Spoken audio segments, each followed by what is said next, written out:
여러분 반갑습니다. 역사탐정입니다. 이번 영상에서는 우리가 단군을 왜 이해할 수 없는가, 또 그 이유들은 어떤 것이 있는가, 이것에 대해서 제 개인적인 생각을 이렇게 정리해 보았습니다. 다른 분들은 더 이거보다 많을 수도 있고 또 적을 수도 있습니다. 그러나 이러한 제가 개인적으로 생각하는 이러한 단군 신화에 대해서 이해가 어려운 그러한 내용에 대해서 설명할 수 없다면 단군 신화를 역사적인 사실로 받아들이기는 굉장히 어려운 상황이 될 것입니다. 그래서 그러한 것을 설명할 수 있는 새로운 방향을 제시하는 의미에서 이러한 것들을 하나하나 영상으로 만들어 갈 것입니다. 오늘은 이 중에서 우리가 조선이 멸망함으로 인해서 단군의 역사가 끊어졌다고 생각했던 그 이후의 역사에서 단군이 등장하는 것을 우리가 확인하게 되었습니다. 그것은 이미 전에 영상을 통해서 설명을 드렸고, 이번 영상에서는 그것이 어떠한 것을 실제로 역사에서 나타내고 있는가, 그것이 현재 역사와 어떻게 연결을 할 수가 있는가, 그러므로서 단군을 역사적 실존으로서 이렇게 이해할 수 있는가 하는 것을 말씀드리도록 하겠습니다. 자, 여기에 7가지의 그 내용을 한번 살펴보시고, 이것은 이 중에서 제가 그 한 가지 사례를 가지고 영상을 만들도록 하겠습니다. 자, 이번 영상에서는 고평단군에 대해서 말씀드리도록 하겠습니다. 먼저 산동성 옆에 있는 산서성에서 보면 신농 임금님의 발자취가 있는 그 지역에서 신농 하나님을 기리는 그러한 큰 건물을 이렇게 건축해 놓았습니다. 이 염제능은 여기뿐 아니라 호남성에도 있고, 그 발자취가 있는 곳마다 이렇게 시조로서 기념하기 위해서 큰 건축물들을 기리고 있습니다. 이분이, 이 염제 신농이 이 산서에서 산동으로 장가를 들어서 여기에서 최초의 나라를 세우고, 그것을 천독, 산해경에서는 천독이라고 이렇게 설명을 하고 있습니다. 하나님이 다스렸던 나라, 그 이름은 조선이라고 한다, 이렇게 되어 있죠. 그래서 그 후손 중에 우리가 고조선이 이미 멸망하고 단군 신화처럼 한나라에 의해서 고조선이 멸망하고 역사에서 사라졌다고 믿었습니다. 그런데 산동 고평 지역에 보면 거기에는 이미 유물까지 남아 있습니다. 기원전 3세기 말에서 4세기 초 이때에 만들어진 것인데, 거기에는 동이군장, 고평단군 이렇게 기록을 남기고 있습니다. 그리고 그 산동 고평 지역에 거기에 기념하는 유물이 있는데, 이 유물에 보면은 이 양 머리가 있고 그 머리 위에 매미가 있습니다. 이것은 굉장히 역사적으로 중요한 상징성을 가지고 있습니다. 그것이 무엇인지 한번 살펴보도록 하겠습니다. 자, 여기에서 보면 바로 이 아버지 알씨, 알은 우리말의 태양을 나타냅니다. 햇님을 말하는 것입니다. 즉, 이 위에 이 고향 임금님은 바로 전신 하나님의 손자가 됩니다. 그래서 정통성을 가진 그러한 손자로서 전신 하나님의 상징이 되는 이 해를 그대로 물려받고 있다 하는 것을 알 수가 있고, 여기에 보면 높을 고자가 이렇게 최초의 형태로서 이렇게 나타내고 있고, 이것은 양이라는 글자가 되겠습니다. 자, 그리고 여기서 보시는 대로 이거는 활입니다. 활은 한자로 궁선 이렇게 말합니다. 궁입니다. 그래서 여기에 보면 이 고향 임금님의 상징 중에 하나가 바로 이 활이었다 하는 것을 우리가 알 수가 있습니다. 그리고 대대래에서는 다음과 같이 설명을 합니다. 전욱 고향 임금이 궁선을 낳았다. 아들 궁선을 낳았다. 이렇게 되어 있습니다. 그러면 여기에서 이 선이라고 하는 것은 매미를 말합니다. 매미선. 그러면 아까 앞에서 이 부분을 유심히 봐달라고 말씀을 드렸는데 바로 그것이 고향 임금님의 아드님으로서 이렇게 상징을 나타내고 있는 것입니다. 그러니까 여기에 양이 있고 고향 임금님을 나타내는 양이 있고 그 다음에 그 아드님이 되는 매미로서 이렇게 나타낸 그 아들이 이렇게 동시에 부자가 동시에 이렇게 표현되어 있다 하는 것을 알 수가 있습니다. 그래서 또 다른 유물을 한번 살펴보면 이것은 은나라 때의 유물인데요. 여기에 보면 옥에 이렇게 매미의 형태만 이렇게 표현을 해 두었습니다.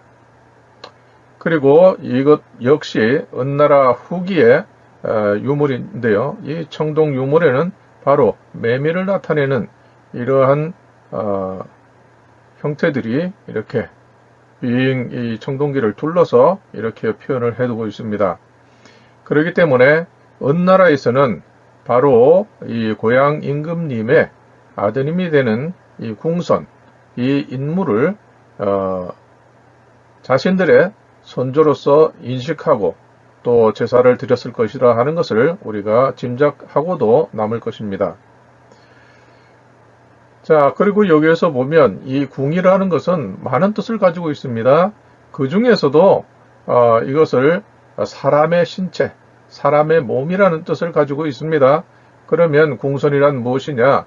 바로 이중적인 뜻을 갖고 있는데 하나는 여기에 있는 글자와 마찬가지로 활궁자, 활을 자신의 상징으로 했던 고향 임금님을 이은 아들, 이 매미로 표현된 이 아들이라는 뜻이 있고 또 하나는 이 글자의 내용이 신체, 곧 사람의 몸을 나타냅니다.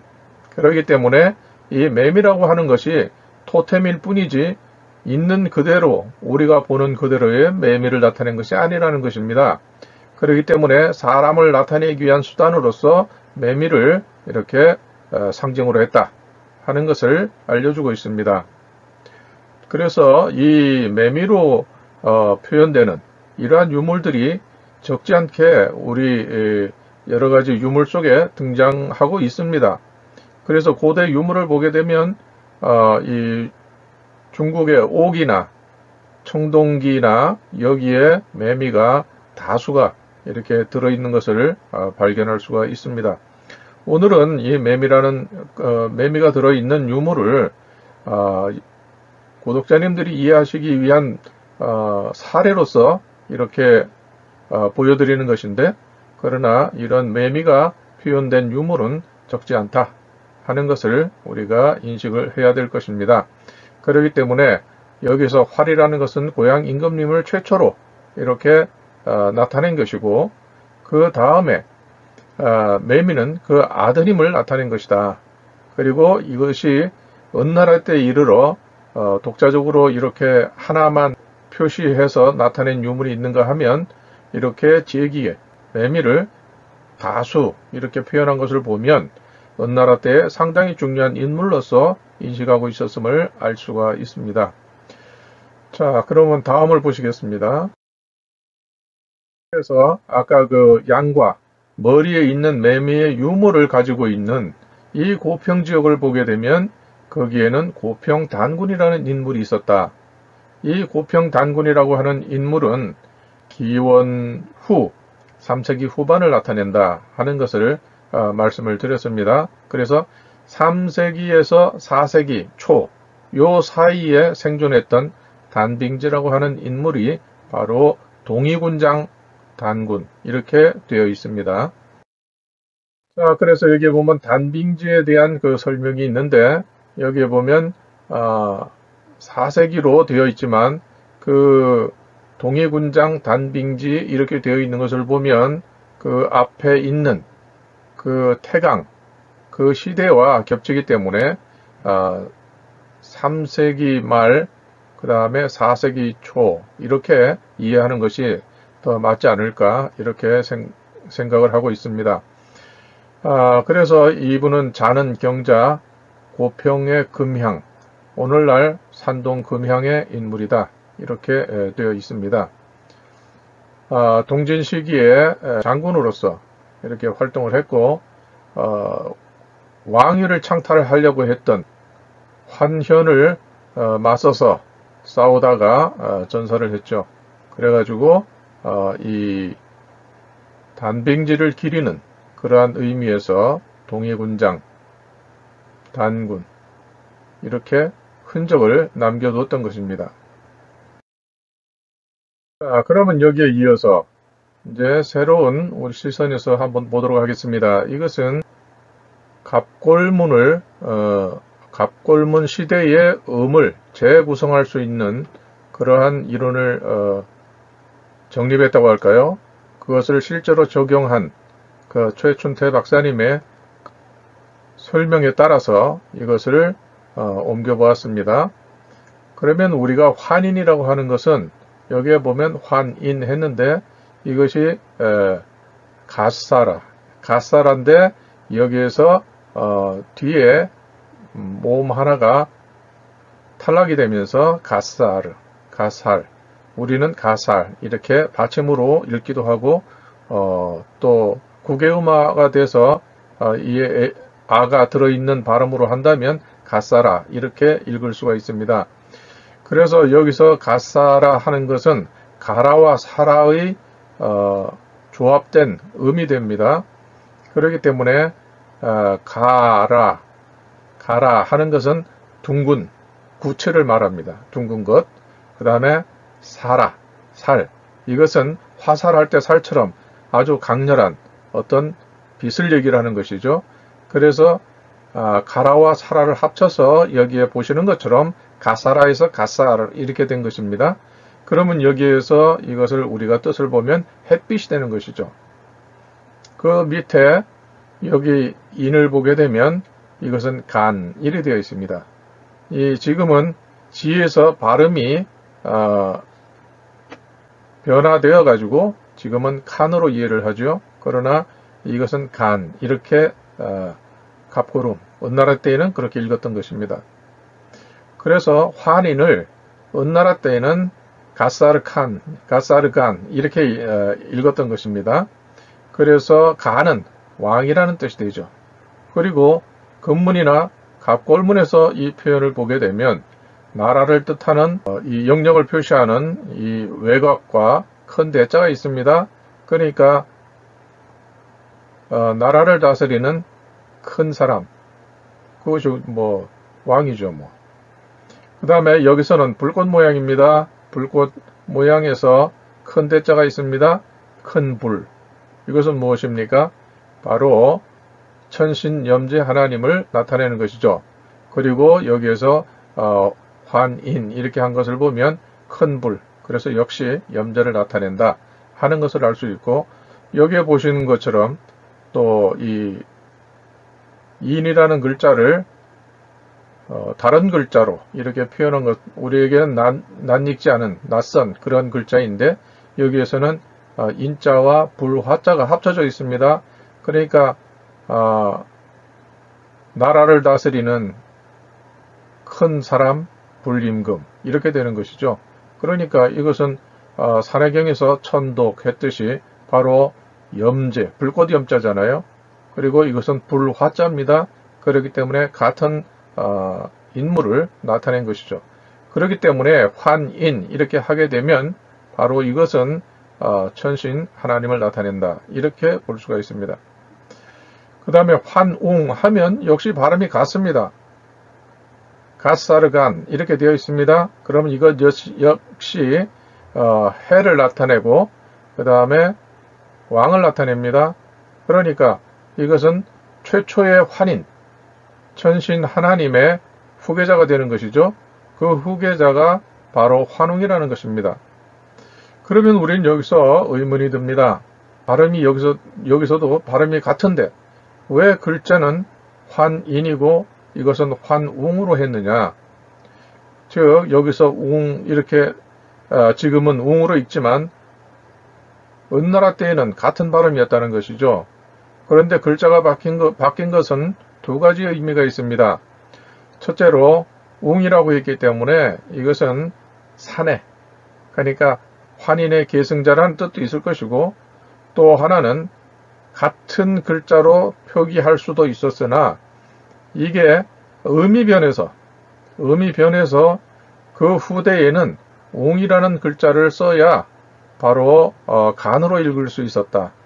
이미 이 인이라는 글자는 발음이 변질이 돼서 그때는 환웅이라는 것을 쓸 당시에는 이것이 간이라는 발음이 아니고 다른 발음으로 바뀌었기 때문에 그것을 대신할 수 있는 글자 웅을 썼다. 이렇게 두 가지로 해석을 할 수가 있습니다.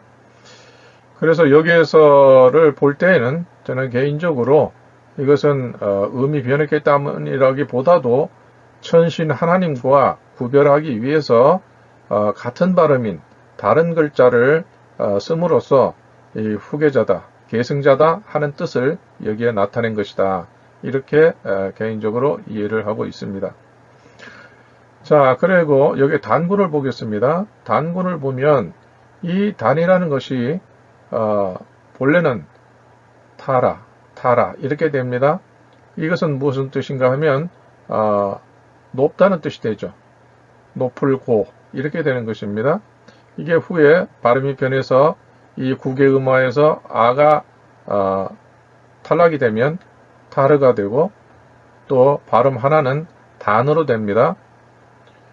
그리고 군이라고 하는 것은 임금군이죠. 그러니까 위에 있는 환인, 환웅할 때 인과 웅과 같은 발음이 됩니다.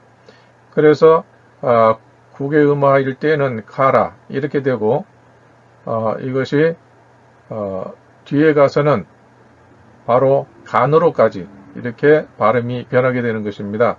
그러니까 환인, 환웅, 단군 이것은 갑골, 음으로 구성을 하게 되면 이 세 분이 다 같은 발음의 인물이다. 이렇게 이해를 할 수가 있는 것입니다. 그러면 여기서 단이라는 이 글자는 전국시대 후반부가 돼야 나타나는 글자입니다. 그렇기 때문에 단군신화에서 얘기하는 환인, 환웅이 있는 그 시대에는 이 글자는 존재하지 않았습니다. 그렇다면 이것은 무엇인가 하면 이미 환인이나 환웅은 단군이 있었던 시절에는 같은 발음으로 읽을 수 없었기 때문에 그와 같은 발음을 여기에 단군, 우리가 단군으로 읽는 이 글자로서 대신했다. 이렇게 볼 수가 있습니다. 그래서 이것을 소급을 해서 갑골음으로, 은나라 때의 발음으로 재구성하게 되면 발음이 같습니다. 그러므로 단군이라는 이 글자가 나온 것을 보면 단군 신화는 아무리 빨라도 전국시대 후반기 이후에 나타난 것이다. 이렇게 볼 수가 있습니다. 그러니까 그 이전에는 다른 글자로서 기록이 되었든지 아니면 구전되다가 이렇게 단군 신화로 기록이 되었든지 아마 그런 여러 가지 경우의 수가 있을 것입니다. 자, 마찬가지로 이건 역시 단이라고 하는 것도 가사르간 이렇게 되는 것입니다.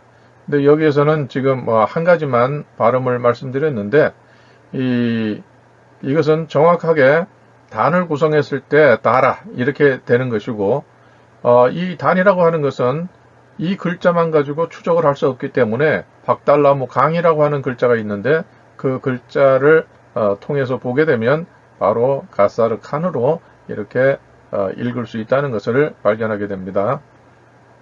자, 여기서 군이라는 글자 이것도 볼 때 여기 갑골 문자인데요. 여기서 보시는 것처럼 천신, 신농 하나님의 시칭 그것을 붙잡은 모습 그것을 붙잡는다고 하는 것은 계승했다는 뜻입니다. 이어받았다는 뜻입니다. 계승한 사람이 다스리는 나라를 다스리는 사람, 이런 뜻이 됩니다. 자, 그래서 여기서 보면 바로 천, 하나님 천, 그리고 할아버지 알씨 이렇게 되어 있습니다. 할아버지 알씨가 너를 천천 하나님으로서 인정하겠다 이렇게 되어 있습니다.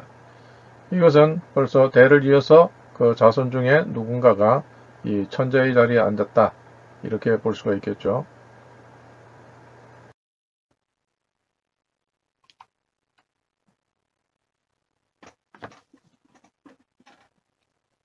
자, 여기 보시는 것처럼 환인, 환웅, 단군 이렇게 되어 있는데 이것이 기본적으로는 이 글자가 발음이 같습니다. 발음은 같은데 글자가 다를 뿐입니다. 즉 이것이 나타내고자 하는 바는 같다는 뜻입니다. 그러면 뜻이 같은데 왜 발음이 달라졌을까? 그것은 시대가 변하면서 글자에 대한 발음이 변화가 왔기 때문에 이 글자를 그 뒤에 글자를 기록할 당시에는 바로 앞선 글자, 다시 말하면 환인이라고 이렇게 표현할 수가 있는데, 그런데 그 뒤에 가면 이 환이라는 글자가 단군 시대에는 환으로 읽지 않고 다른 발음으로 변했다는 뜻입니다. 그 다음에 또 하나는 같은 발음이지만 글자가 다른 이유가 바로 어떤 그 다른 후손이라든지 어떤 같은 인물이 아니라는 것을 구별하기 위해서 같은 발음에 같은 의미를 가진 다른 글자를 사용할 수도 있었다. 이렇게 말씀드릴 수가 있습니다. 즉 여기서 환인 시대에는 이것이 가사르칸 해가지고 이 발음이었고, 그러나 단군 시대에 가서는 이 가사르칸이라는 뜻을 나타내기 위해서 환인으로 이렇게 기록할 때에는 이미 그때는 가사르칸이 아니고 다른 발음으로 되어 있다는 뜻이 됩니다.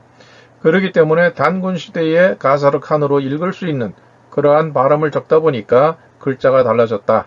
이렇게 볼 수가 있는 것입니다.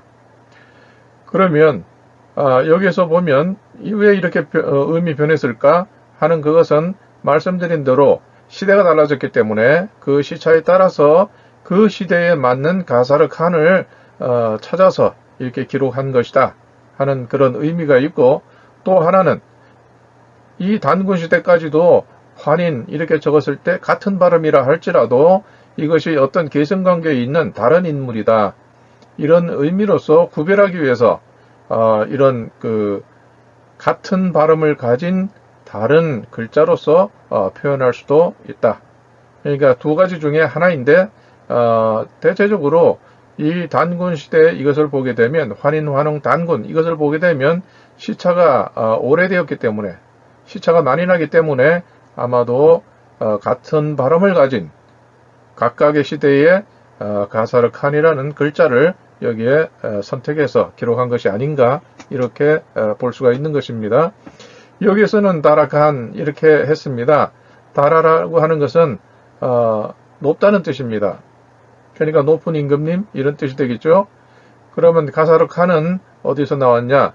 이 단이라는 글자는 설문회자나 여기에서 제대로 되어 있지 않기 때문에 발음을 추적하기가 어려워서 또 다른 박달나무를 나타내는 박달나무 강, 이 글자를 가지고 추적을 해서 갑고름, 은나라 때의 발음을 추적을 해보니까 바로 가사르칸, 같은 의미 되더라. 그러니까 같은 박달나무를 나타내는 이 단이라는 글자 역시 가사르칸으로 우리가 추정할 수 있다. 이런 의미가 되는 것입니다. 그러니까 단이라는 글자를 가지고는 이렇게 추적을 했을 때 다라칸 이렇게 되지만 같은 의미의 이 강을 가지고 했을 때는 역시 가사르칸이 된다. 그러므로 단군은 높다는 뜻도 있을 뿐 아니라 바로 해를 토템으로 하는 그런 임금님이다. 즉 환인의 계승자다 하는 것을 우리가 이해할 수 있겠다. 이런 뜻이 됩니다. 그리고 여기에서 바로 이 환인으로 나타낼 수 있는 그 둥근, 빛나는 둥근 물체는 바로 해를 말하는 것이죠. 해님. 이 해를 말하는 것이죠. 바로 최초의 해님의 후손들, 그 자손들은 다 자신을 해로서 표현을 하게 됩니다. 그렇기 때문에 최초의 해님은 바로 크다. 구별을 해서 이 원조가 되는 해님은 크다. 이렇게 해서 큰 대자를 붙여가지고 큰 대자와 이 해를 표현을 해서 하늘천 이렇게 되는 것이죠. 하늘이라는 말도 본래는 한, 알 이것이 의미 변해가지고 하날, 하나님 이렇게 된 것이죠. 그러니까 본래의 하늘이라는 말은 큰 해라는 뜻이 됩니다. 즉 하늘천 이렇게 되는 것이죠. 그래서 이 해님의 시칭, 이분만 쓸 수 있는 개인적인 시칭, 그것은 바로 상하로 되어 있는 바로 이런 신이라는 글자가 될 것이고, 이분의 상징은 바로 해님입니다. 그리고 또 다른 상징은 해를 대신할 수 있는 불꽃이 됩니다. 그래서 최초의 이 해님을 일러서 불임금님 해서 불임금님이라고 해서 불꽃 염자를 썼습니다. 그래서 염제 이렇게 말을 하죠.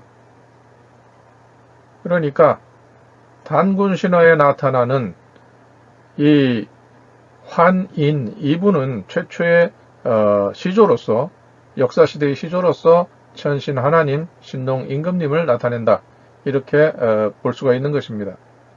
그리고 환웅 단군 이분들은 천신 하나님의 계승자로서 바로 천신 하나님의 이 해, 알을 자신의 호칭으로서 물려받는 것입니다. 그것은 마치도 김씨 집안의 자손은 자신이 앞에 김씨를 붙이게 되고 박씨, 석씨, 소씨 다 마찬가지입니다.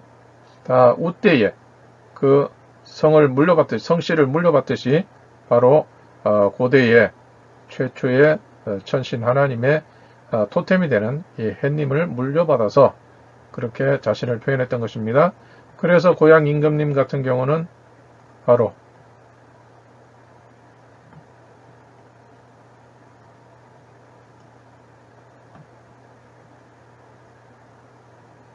자신을 이렇게 표현했죠. 천신 하나님의 자손 고향씨 이런 뜻이 되는 것이죠. 그래서 이 최초의 하나님의 해를 물려받은 적통 자손이다 이렇게 얘기할 수 있는 것입니다.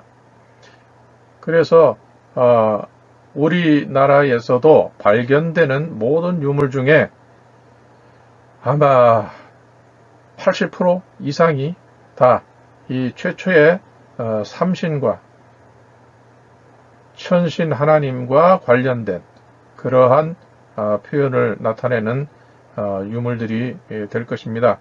우리는 그것을 의미를 모르기 때문에 그것을 일러서 문양이니 다른 도안처럼 이렇게 이해를 하고 있지만 실제로는 그렇지 않다. 그것이 고대 초기 상형 문자가 여러 가지로 디자인이 돼서 이렇게 다른 형태로 나타난 것이다 하는 것을 우리가 이해를 해야만 할 것입니다. 그래서 여기에 보면 거서간 이것도 역시 발음은 가사르칸입니다. 가사르칸인데 왜 한자가 이렇게 달라졌느냐? 같은 발음에 바로 이 나타내고자 하는 이분, 이 인물이 천신 하나님의 자손인 것은 알겠는데 이 인물은 어떤 사람이냐 하는 것을 압축해서 거기에 맞는 발음과 또 글자를 선택을 해서 이렇게 거서간 이래 된 것입니다. 그렇기 때문에 이것은 서쪽에 있던 임금님 이런 뜻이 되죠. 이 서쪽이 어디입니까? 대륙이죠. 다시 말하면 박역거세라는 인물은 소토에서 바로 경주까지 이렇게 왔다 하는 것을 알려주는 사례가 됩니다. 그 다음에 여기에서는 왕이라고 했는데 이건 역시 간으로 이렇게 갑고름은 그렇게 발음되는 것으로 되어 있습니다. 자, 그러면 이 천신 하나님의 자손들은 다 이렇게 해로서 자신을 표현하게 됩니다. 그러한 사례를 근본으로 한번 보시겠습니다.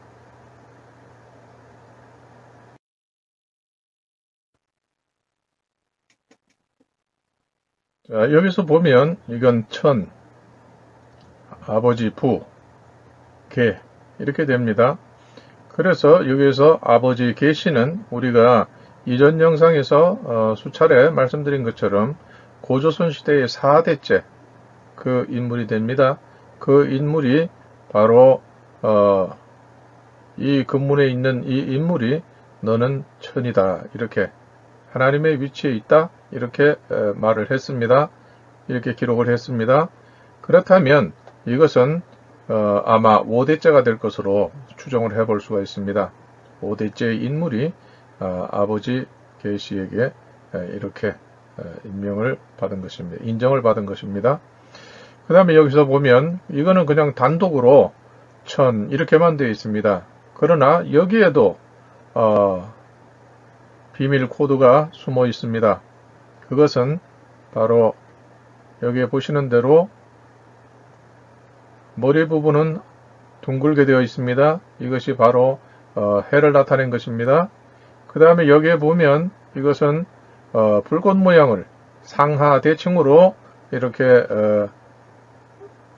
모양을 나타낸 것입니다. 쭉 여기서 태양을 토템으로 하는 염제 하나님의 자손이다.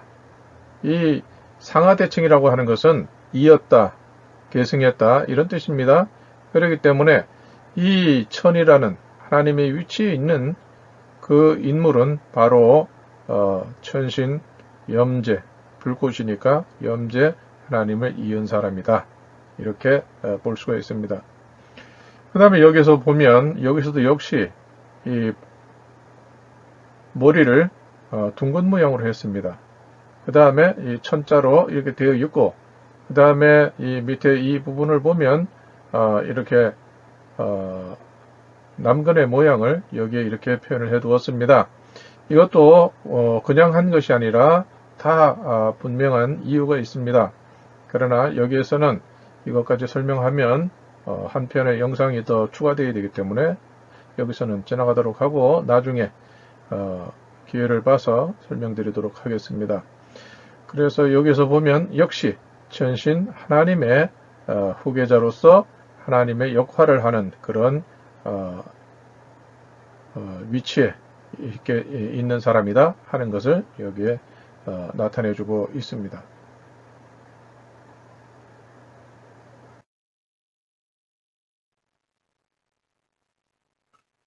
자, 여기에서도 보시면 여기 천자가 있고 그 다음에 아버지 부, 그 다음에 지금 기로 읽는 그때 당시에는 사로 읽었습니다. 그러니까 천, 부, 사 이렇게 되어 있습니다. 너는 하나님의 위치에 있는 사람이다. 아버지 사씨가 이렇게 알려줍니다. 이 아버지 사씨, 이 표시는 바로 최초의 사씨는 소호금천씨라고 말씀을 드렸습니다. 그 소호금천씨는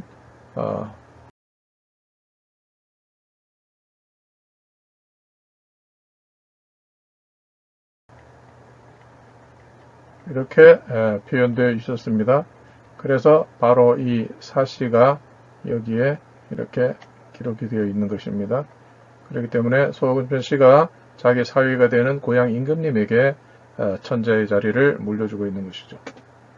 자, 그 다음에 여기서 보면 이것은 좀 특이하죠. 여기에 보면 사각형으로 되어 있는데 이 사각형으로 되어 있는 이것은 후대의 5대째 인물입니다.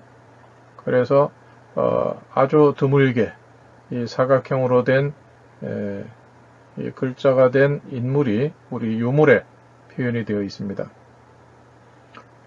그래서 이분도 설명하려면 시간이 좀 걸리니까 결론만 말씀드리면 이분이 단군으로 표현된 분입니다. 그래서 여기서도 보면 다 이렇게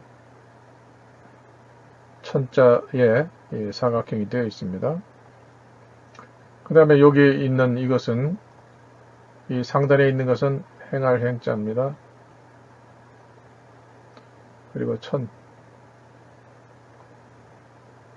천자고 아버지 부 이건 개 이렇게 되죠. 아버지 계시가 고대에 예로부터 내려오는 선대로부터 내려오는 그러한 예에 따라서 너를 천자로 이렇게 임명한다, 인정한다, 이렇게 나타낸 것입니다.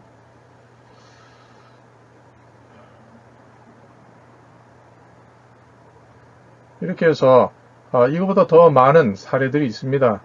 이 사례들이 있지만 시간 제약으로 여기까지 하고,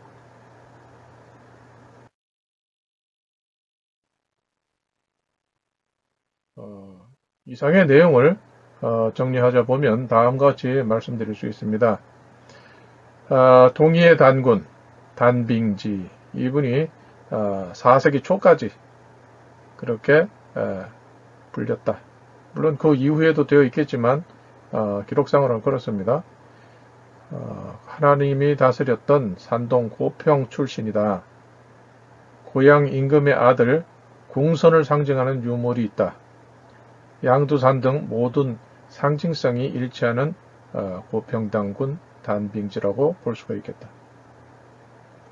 두 번째, 고평단군의 유물 중 양과 매미, 옥, 조각은 고향 임금님의 아들 궁선의 계승을 뜻한다, 이렇게 볼 수가 있고요. 이는 단군은 단군의 윗대를 올라가다 보면 궁선, 그 아버지 고향 임금님, 그 아버지 희화, 그 아버지 천신, 신농 하나님, 이 계보를 인식하고 있었다는 것을 알 수가 있다는 것이죠. 결론적으로 단군은 천신 하나님의 후손이며, 단군 신화에서 이 환희는 곧 천신 신농 하나님을 말하는 것임을 알 수가 있다, 이렇게 볼 수가 있겠습니다. 이상으로서 오늘의 영상을 마치도록 하겠습니다. 끝까지 영상을 보아주신 구독자님께 감사를 드리면서 다음 영상에서 뵙도록 하겠습니다. 고맙습니다.